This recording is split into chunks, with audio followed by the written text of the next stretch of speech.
Oui, bien entendu, si c'est un problème de survie, de vie ou de mort, et bien sûr que l'option est crédible.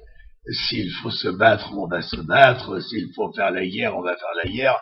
Mais de toute façon, tout le monde est d'accord sur le fait que c'est la plus mauvaise solution.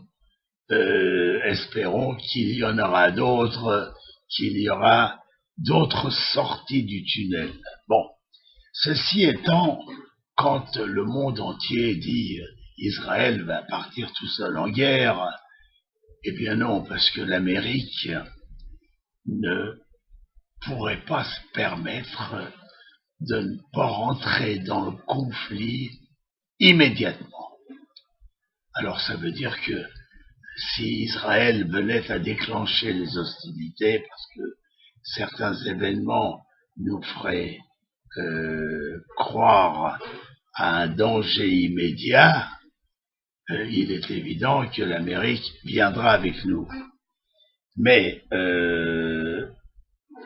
entre amis, Amérique et Israël, ce sont des amis, ça voudrait quand même dire d'avoir forcé la main aux États-Unis parce que ils soutenaient une autre politique, une autre vision de la sortie de ce problème.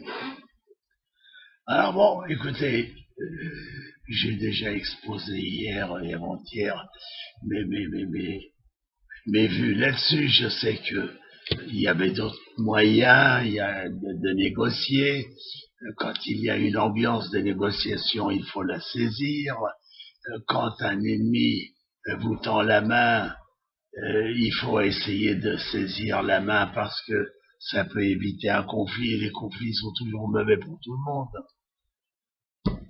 Moi, je pense sincèrement, si vous voulez, ça sera le mot de la fin aujourd'hui pour moi, je pense sincèrement que nous revivons là une espèce de période d'apaisement. Je pense que nous sommes un peu sortis des périodes les plus graves. Certains pays comme l'Égypte, la Tunisie sont en train de s'organiser maintenant pour recréer des régimes, bien entendu toujours de dictature cachés par une soi-disant démocratie. Mais je pense que les choses se sont aplanies et c'est peut-être toujours mon optimisme, mais vous savez, on dit que l'avenir est aux optimistes, alors allons-y. Eh bien, je pense que nous allons sortir du problème avec l'Iran sans guerre, qu'ils vont arrêter la fabrication de la bombe atomique et qu'ils vont être sous surveillance de l'ensemble des pays du monde et de l'ONU.